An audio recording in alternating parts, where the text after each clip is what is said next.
तीन का महत्व। हमारी सृष्टि के आदिदेव भगवान शंकर हैं। यह अजन्मा है, अतः इनकी मृत्यु भी नहीं होती। हम भगवान शंकर का जन्मदिन या मृत्यु दिवस नहीं मनाते। महाशिवरात्रि उनके विवाह का दिन है, अतः उसे हम व्रत तथा भगवान शंकर का दर्शन पूजन करके मनाते हैं। भगवान शंकर को त्रिपुंड प्रिय है, उनका शस्त्र भी त्रिशूल है। वह त्रिनेत्रधारी हैं। उनको सबसे प्रिय है बेलपत्र, उसमें भी 3 ही पत्ते होते हैं, क्योंकि भगवान शंकर के साथ यह 3 की संख्या जुड़ गई है, अतः 3 का विशेष महत्व हो गया है। आगे हम चर्चा करेंगे कि 3 का महत्व सर्वाधिक कहाँ कहाँ है। आयुर्वेद में बीमारियों के 3 ही मूल कारण बताए गए हैं। वह वात, पित्त और कफ। निर्दोषों को शांत करने के लिए जो औषधि बताई गई है वह भी त्रिफला है, उसमें भी 3 ही फल हैं। वह है आंवला, हरड़ एवं वेहड़ा। कहते हैं यह 3 दोष जब सम अवस्था में रहते हैं तो आदमी स्वस्थ एवं दोष मुक्त रहता है। इन तीनों में से जो भी दोष विषम होगा, आदमी उसी दोष से ग्रस्त हो जाएगा। रोगी को निरोग कर बनाने के लिए विषम से सम अवस्था में लाया जाता है। सारा आयुर्वेद शास्त्र इंटरदोषों के कारण होने वाली बीमारियों एवं उनको दूर करने के उपायों पर आधारित है। हमारा तीर्थराज प्रयाग है, वहाँ भी 3 नदियों का संगम है और वह है गंगा, यमुना एवं सरस्वती। प्रयाग में भी सरस्वती लुप्त है एवं यमुना का मिलन गंगा में हो गया और आगे केवल गंगा ही चली। विद्वान कहते हैं कि सरस्वती ज्ञान का प्रतीक है। यमुना क्योंकि भक्ति के स्थान मथुरा वृंदावन से आई है, अतः वह भक्ति का प्रतीक है। और गंगा निरंतर कल कल करती हिमालय से सागर तक की यात्रा करती है, अतः वह कर्म का प्रतीक है। इस प्रकार वह संगम है, ज्ञान, भक्ति एवं कर्म का संगम। जिस व्यक्ति के जीवन में ज्ञान, भक्ति एवं कर्म का संगम हो जाएगा, वह स्वयं तीर्थराज की तरह पावन एवं पवित्र हो जाएगा। जीवन की सर्वोच्च अवस्था तब तक नहीं मानी गई जब तक यह तीनों गुण उस व्यक्ति में एक आकार नहीं हो गए। हमारे जीवन की भी 3 अवस्थाएं होती हैं, वह है जवानी, बचपन एवं बुढ़ापा। व्यक्ति एक लेकिन अवस्थाएं 3। यह तीनों अवस्थाएं एक काल का हमें स्मरण कराती हैं। बचपन हमारा वर्तमान में जीता है, उसे न भूतकाल की चिंता है और न ही भविष्य की। जवान हमेशा भविष्य काल की बात करता है। उसकी जवानी जब उछाल मारती है तो वह कहता है कि हम ऐसा करेंगे, वैसा करेंगे, यानी हमेशा भविष्य काल की बात करता है। बूढ़ा व्यक्ति हमेशा कहेगा कि हमने ऐसा किया, वैसा किया। उसे ना वर्तमान से मतलब है और ना ही भविष्य काल से। उसे हमेशा अपने बीते हुए कल का स्मरण आता है और वह भूतकाल में जीता है। हमारे शास्त्रों में महात्मा उसे कहा गया है जो मनसा, वाचा और कर्मणा एक हो। यह स्थिति अत्यंत कठिन है। इस स्थिति में जो मन में आता है वही बचपन में आता है और जो बचपन में आता है वही क्रिया रूप में परिणत होता है। इस स्थिति को प्राप्त करने के लिए साधक को अत्यंत कठिन साधना करनी पड़ती है। इसी गुण के कारण हमारे देश ने गांधी जी को महात्मा की उपाधि से विभूषित किया। हमारी सृष्टि की भी 3 ही अवस्थाएं हैं, उत्पत्ति, स्थिति एवं प्रलय। इस सृष्टि की जब भी उत्पत्ति हुई, उसके बाद से यह सृष्टि अपनी अवस्था में स्थित है। जब भी इस सृष्टि का अंत आएगा तो कहते यह पहले की अवस्था ही होगी। इसी प्रकार हमारे जीवन की भी 3 अवस्थाएं हैं, जन्म, जीवन एवं मृत्यु। जो जन्मा है उसे जीने के लिए जीवन मिला एवं अंत में उसकी मृत्यु निश्चित है। हमारी सृष्टि के भी देवता 3 ही हैं, ब्रह्मा, विष्णु तथा महेश।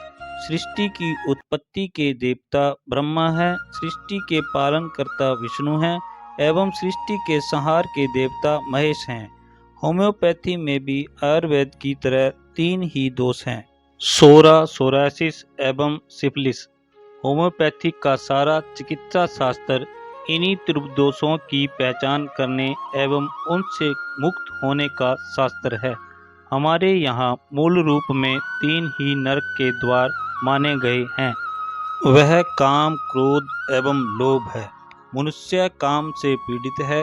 काम में बाधा उत्पन्न होने पर क्रोध आता है। दूसरे की वस्तु को बिना प्रयास के प्राप्त करने का नाम लोभ है। इन तीनों से जिनका पिंड छूटा, उनका नरक से पिंड छूटना निश्चित है। प्रत्येक मनुष्य भी 3 गुणों वाला होता है, सात्विक, राजसी एवं तामसी। कोई मनुष्य केवल सात्विक, केवल राजसी या केवल तामसी नहीं मिलेगा। प्रत्येक व्यक्ति में तीनों का समावेश होता है। जिस गुण की प्रधानता होती है, वह व्यक्ति उसी प्रकार से सात्विक, राजसी एवं तामसी माना जाता है। हमारे शरीर की भी 3 स्थितियां हैं, स्थूल, सूक्ष्म एवं कारण। स्थूल जो हमें दिखाई देता है, जैसे हमारी पंच इंद्रियां।